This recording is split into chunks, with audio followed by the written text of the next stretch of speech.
ሰላም ጤና ይስጥልኝ ውድ የማራኪ ቻናል ቤተሰቦች ሰላማችሁ በያላችሁበት ይብዛልኝ።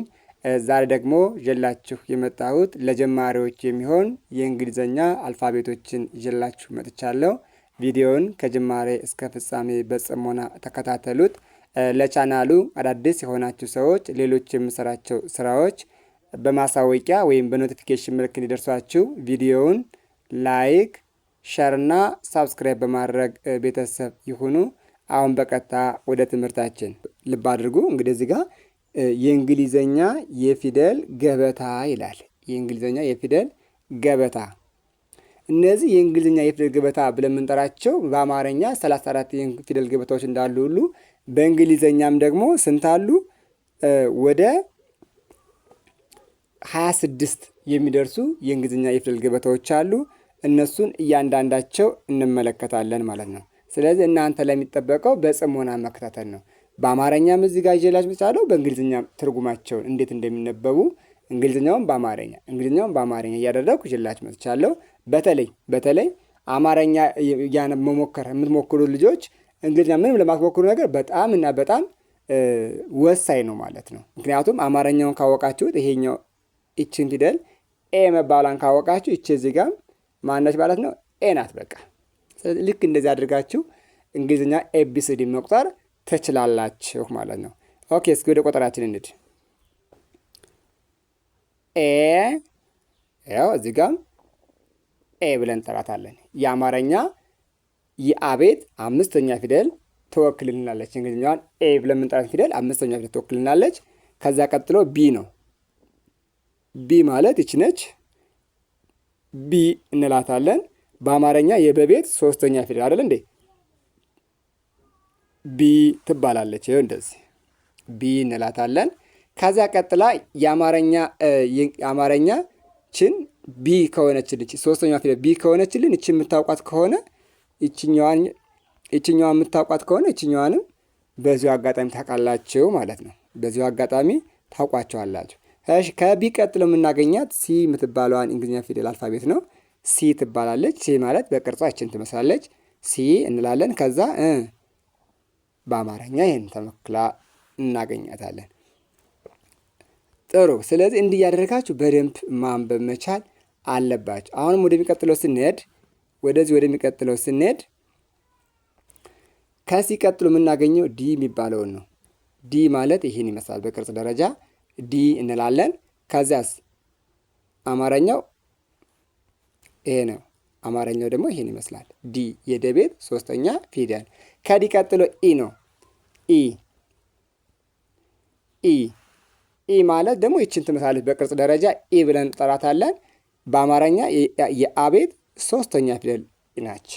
የአቤት ሶስተኛ ፊደል ኢ ተብላ ትጠራለች ማለት ነው። ልክ እንዲያደርጋችሁ በደንብ ማንበብ መቻል አለባችሁ። እንግሊዝኞችን ብቻ አንዴ እነዚህን ወደታች አንዴ በኋላ እናያቸዋለን መጨረሻ ላይ። በጽሞና ተከታተሉኝ። አሁን ብቻ እዚህ ጋር ያሉትን ላስረዳችሁ። ኦኬ፣ እቺ ከኢ ቀጥለን የምናገኛት ኤፍ ትባላለች። ኤፍ ማለት እቺ ነች። ኤፍን ደግሞ አሁንም በአማርኛ ስንወክላቸው የኤና ፍ ሁለት ፊደሎችን ነው የሚይዝ። ኤና ፍ አያቸዋቸው ኤፍ ብለን እንጠራለን። ኦኬ፣ ወደሚቀጥለው ደግሞ ስንሄድ ከኤፍ ቀጥላ የምናገኛት ማነች? ጂ ብለን የምንጠራት ናት። የትች ጂ ማለት እች ነች በቅርጽ ደረጃ። በአማርኛም ይች ነች ጂ ማለት። ጂ ከጂ ማን ነው? ኤች። ኤችም ሁለት ፊደል ነው የምንኖረው ኤና ች። ኤች ኤና ች። ከኤች ቀጥሎ ማናለን? አይ ብለን የምንጠራት ይችን ትመስላለች። ከዛ አይ ካልን ከአይ አማርኛው ደግሞ ሁለት ነው የሚይዘው አና ይ አይ እንላለን ማለት ነው። ስለዚህ ልክ እንዲያደረጋችሁ በጽሞና ማየት ይኖርባቸዋል ማለት ነው። ከአይ ቀጥሎ ጄ ነው። ጄ ማለት በቅርጽ ደረጃ ይህንን ነው የሚመስለው። ጄ ብለን እንጠራዋለን። በአማርኛ የጄ ቤት አምስተኛ ፊደል ይሆናል ማለት ጄ እንላለን። ከጄ ኬ ማለት ይሄ ነው ቅርጹ። ስለዚህ ይሄን ፊደል ቅርጹ ይሄን ከሆነ ተመልከቱ። ኬ ማለት ደግሞ የአማርኛ የከቤት አምስተኛ ፊደል ይሆናል። ኬ እንላለን። ስለዚህ ይሄኛውንም ቆጠራችሁት ይሄንም ብትቆጥሩት አንድ ነው። ኤቢሲዲን በስነ ስርዓት ያሳውቃቸዋል ማለት ፊደሎችን። በጣም ጥሩ። ከዚህ ቀጥለን የምናየው ምንድነው? ኤል ነው። ኤል ማለት ይሄን ይመስላል። በቅርጽ ደረጃ ይሄ ነው። እንግሊዝኛ ወደ አማርኛ ሲተረጎም ደግሞ ሁለታዊ ፊደሎችን ይዛል። ኤና ል ኤል ስንል ኤና ል ነው የሚይዝልን። ኤና ልን ይይዛል። ጥሩ። ከኤል ቀጥለን የምናገኘው ኤም ብለን የምንጠራው ነው። ይሄ ኤም ማለት ይሄ ነው። ይሄን ይመስላል። ኤም ስንል ሁለት ነው፣ ኤና ም። ስለዚህ እነዚህን እናያይዛለን ማለት ነው። ኤም ኤም የአቤት አምስተኛና የመቤት ስድስተኛ ፊደል በጋራ ሲሆኑ ኤም ይሆናሉ።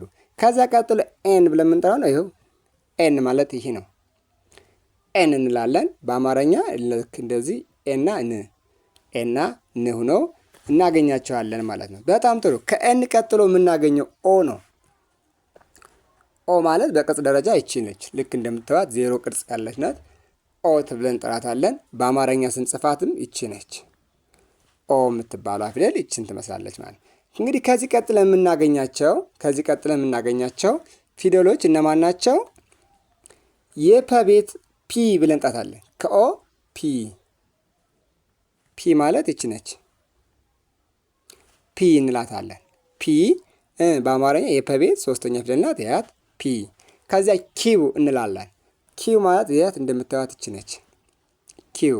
ስለዚህ ይቺ ኪው በአማርኛ ስትጻፍ ኪና ው የከቤት ሶስተኛ ፊደል እና የወቤት ስድስተኛ ፊደል ኪው ው እንላለን። ኪ ው ብለን እናነባለን ማለት ነው። በጣም ጥሩ።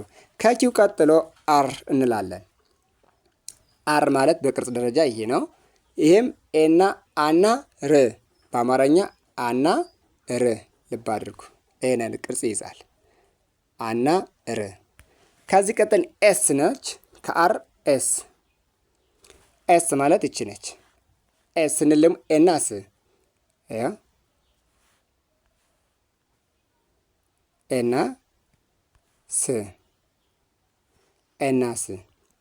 ስለዚህ ልክ እንዲህ እያደረጋችሁ በደንብ እየመላለሳችሁ ማንበብ መቻል አለባችሁ ማለት ነው። ማንበብ መቻል አለባችሁ። ኦኬ፣ ወደሚቀጥለው እስኪ እንድ። ኤስን ካየነ ከኤስ ቀጥሎ የምናገኘው ማን ነው? ቲ ነው። ቲ ማለት በቅርጽ ደረጃ ይሄ ነው። ቲ እንላለን። በአማርኛ የአማርኛ ፊደላችን ሶስተኛ የተዘር ሶስተኛ ፊደል ነች። ቲ እንላለን። ከቲ ዩ ነው። ዩ ማለት ይሄ ነው። ዩ ስትሉ ይሄን ቅርጽ ይይዛል። ከዛ ዩ ማለት በአማርኛ ይሄ ነው። ዩ በዚህ ይወከላል ማለት ነው። ከዩ ቀጥለን ቪ ነው። ቪ ማለት ይሄ ነው። ቪ እንላለን። ከዛ በአማርኛ የቨቤት ሶስተኛ ፊደል ይሆናል ማለት ነው። ሶስተኛ ፊደል ይሆናል። ስለዚህ ልክ እንዲህ እያደረጋችሁ በደንብ ማንበብ መቻል አለባችሁ ማለት ነው። በደንብ ማንበብ መቻል አለባችሁ። እንግዲህ ከዩ ቀጥሎ ቪ ነው። ያው ቪ ማለት በቅርጽ ደረጃ ይሄ ነው። ከዛ ይሄ ማለት በአማርኛ የቨቤት ሶስተኛ ፊደል ማለት ነው። ልክ እንደዘርጋችሁ ትወክላላችሁ። ከዚህ ቀጥሎ ያለው ማን ነው? ደብሊዩ ነው። ከቪ ቀጥለን ደብሊዩ ብለን የምንጠራት ፊደል ነች። ያ ደብሊዩ ማለት ይችላል። በቅርጽ ደረጃ ደብሊዩ እንላለን። ደብሊዩ ስንል የአራት ፊደሎች ውጤት ነው። ልብ አድርጎ ይኸው ደብልዩ ተመልከቱ። ደብልዩ ስለዚህ አራት ፊደሎችን ይይዛል ማለት ነው። ስለዚህ ደብሊዩ ስንል ልክ እንደዚህ አራት ፊደሎችን ይይዝልናል ማለት ነው። አራት ፊደሎችን ይይዝልናል። መልካም። ከደብሊዩ ቀጥለን ኤክስ እንላለን። ኤክስ ማለት ቅርጿ ይች ነች። ኤክስ ይችን ሶስት ፊደሎች ናቸው ያሏት እና ክ ከዛ ስ። ኤክስ ማለት ይችን ትመስላለች። ኤክስ። ከኤክስ ቀጥለን ማን ነው ካልን ዋይ ወደ ቤቶች የደረስን ነው። ዋይ ማለት ይሄ ነው። ዋይ እንላለን። በአማርኛ ሁለትና የዋ ቤትና ይ ነች። ዋይ እንላለን። ዋይ። ከዛ የመጨረሻው ዜድ ማለት ይሄ ነው። ዜድ እናለን።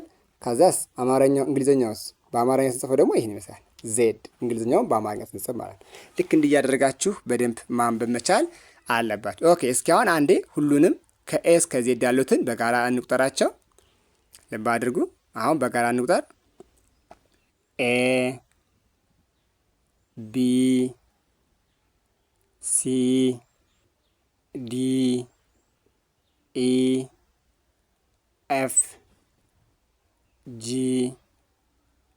ኤች አይ ጄ ኬ ኤል ልክ እንዲያደርጋችሁ መቁጠር ኤል